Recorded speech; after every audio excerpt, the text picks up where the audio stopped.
No one knew why Tyler Bruno hadn't spoken in 6 months, but I was determined to find out. That evening, I arrived on time. The stone mansion sat on lush hills, surrounded by willow trees and gardens. A lake glistened in the backyard as swan silhouettes danced at water's edge. A crow watched from the turret as I rang the bell. Then, a gray-haired woman answered, her eyes solemn as she invited me inside. "Right this way, Mr. Bruno will be with you soon." Inside, the cherry hardwood floors sparkled, and the painted domed ceilings swept overhead. Moments later, Emerson Bruno appeared. He was tall with dark hair and wore a black business suit. I shook his hand. "I'm Adam, pleased to meet you." He motioned for me to sit. "I hear you have experience in this area." I nodded. 9 years, sir." He glanced down, reading snippets from my resume. "You studied under Dr. Chow. His work is impressive." He glanced back up. "Yes, sir." "Are you sure you're up to the task?" "Absolutely, sir. Given what you've told me about your son, I can't promise anything, but I will do what I can." Mr. Bruno nodded, satisfied. "Tyler is a complicated boy." He twirled his fountain pen, thinking. "Hannah and I have done everything. We read to him, encouraged him to play the piano, anything to express himself." I nodded sympathetically. Still, I wondered, why would a 7-year-old just stop talking? It must be trauma-related. But what was the trauma? Tyler's silence had baffled everyone, including his doctors. So the family turned to me for help. I'd worked with children with selective mutism before, but Tyler would be my first client with total mutism.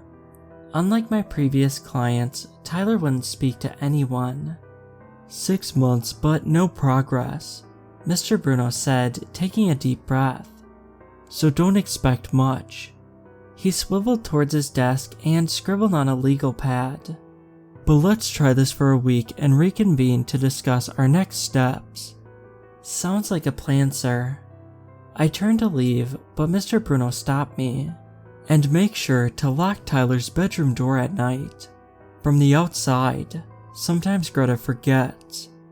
My heart fluttered, but something told me not to ask questions. The next morning, Greta led me to Tyler's room.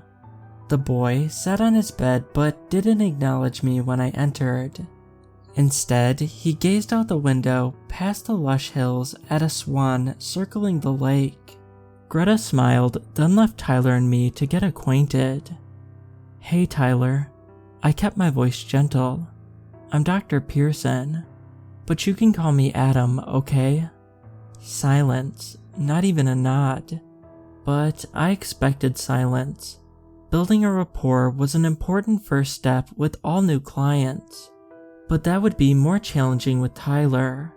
Still, my empathy and patience would help win his trust. I made small talk and asked basic questions. The goal was to help Tyler feel comfortable with me, even if he didn't speak. As expected, Tyler stayed silent. But just as I turned to leave, he looked up. It was the first eye contact he'd made since I'd arrived. This is progress, I thought. Tyler's green eyes were filled with sadness and fear. But why? Then, a crow appeared at the window, stealing Tyler's attention. Tyler stared at it, his eyes glued to the creature. He never turned back around. Later, I chatted with Greta, my primary contact, while Mr. and Miss Bruno worked late. "What changes did you notice in the days before Tyler stopped speaking?" She glanced down, thinking. "I guess his personality and mood changed a few days before." "Anything specific?" "He seemed more withdrawn and agitated, not like himself." "Was the mutism gradual or sudden?" "He just stopped talking one day. I brought breakfast to his room one morning. but he didn't look up. Instead, he just stared at a crow perched on his windowsill, like he was mesmerized by it. He had the strangest look in his eyes. She shuddered. "What do you mean?" "His eyes, I don't know. He wasn't himself." I frowned, taking notes. He did something similar earlier when a crow appeared. What's the deal with the bird? "I don't know what it is, but whenever he sees a crow, he changes." The next day, when I met with Tyler, I had a new plan. I'd use art to help Tyler open up. His art could be his voice and help me work through his trauma. Now, I just need to figure out what his trauma is. But this time, I didn't take notes. Instead, I talked and listened with my eyes and ears. "Your dad says you're quite an artist," I said. Watching Tyler's body language, even a change in his posture would be a positive sign. Moments later, he shifted on his bed and turned his head. This is something, I thought. "You like to draw?" After a moment, Tyler shifted again, then turned towards me, showing he was open to the topic. "What do you like to draw?" Silence. Then, he reached for his pencil and sketch pad. He sketched for a while, then showed me the image.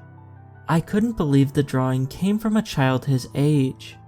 Perfect symmetry and shading, and an almost acute attention to detail.